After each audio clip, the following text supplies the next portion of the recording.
Isang Amerikanong turista na nakapag-asawa o nagkaroon ng nobya sa Zamboanga del Norte, dinukot. At nung nagpupumigla siya habang dinudukot ay binaril ang paa niya. Nakaabot na ang pangyayaring ito sa Embahada ng Amerika sa Pilipinas. Dinukot ang isang Amerikano ng mga armadong lalaki sa Zamboanga del Norte. Binaril pa sa paa ang biktima nang magpumiglas habang dinudukot. Nasa frontline ng balitang yan, si Rainiel Pawit. Nag-livestream pa ang Amerikanong si Elliot Isman sa loob ng kanilang sari-sari store sa Barangay Poblacion sa Sibuco, Zamboanga del Norte nitong Lunes. Isa lang yan sa mga mini-vlog ni Elliot na nakapangasawa ng lokal sa Sibuco. Kagabi biglang pinasok ng 4 na armadong lalaki ang tirahan ni na Elliot. Nagpakilala silang pulis. Pinilit nilang pasamahin si Elliot pero na nagpumigla siya ay binaril ang kanyang paa. Sa mga larawang kuha sa loob ng bahay ni Elliot, makikita pa ang dugo sa sahig. Natagpuan din doon ang isang basyo ng bala.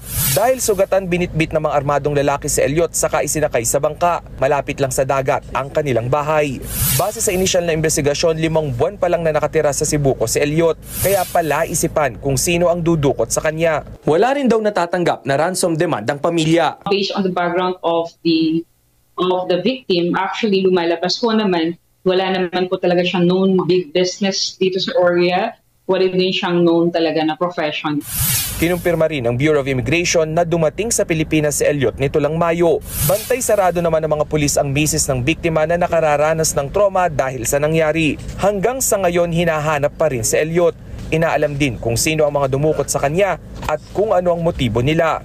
Nakarating na raw sa Embahada ng Amerika sa Pilipinas ang ulat tungkol dito. Hindi raw sila nagbibigay ng pahayag sa mga posibleng insidente ng kidnapping habang gumugulong ang investigasyon. Ito nga yung dating pinapaalala ng gobyerno ng Canada sa mga mamamayan nila na iwasang pumunta sa mga lugar na ito sa Pilipinas. Kasama na dyan ang Zamboanga del Norte dahil nga uso ang terorismo at kidnapping. At eto nga, hindi nga sila nagkamali.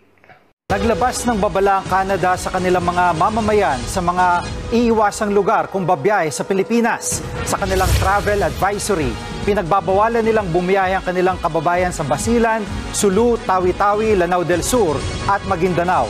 Gayun din sa Bukidnon, Camiguin, Lanao del Norte, Misamis Occidental at Oriental. Pinaiwasan din ang Cotabato, Sarangani, South Cotabato at Sultan Kudarat, pati ang Zamboanga del Norte, del Sur at Zamboanga Sibugay. Mapanganib daw sa mga nabanggit na lugar dahil umano sa terorismo, kidnapping at krimen. Inabisuan nila ang Canadian citizens na nasa mga nabanggit na lugar na lumikas.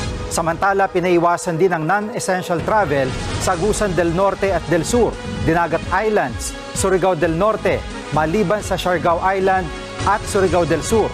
Huwag din daw bumiyahe kung di kinakailangan sa Davao Region, maliban sa Davao City. Wala pang tugon ang palasyo sa inilabas na travel advisory ng Canadian government. Minsan tayo ang nahihiya para sa mga dayuhan na bumibisita sa bansa natin. Dahil hindi lamang sa airport natin sila nabibiktima. Eto may dinukot pa.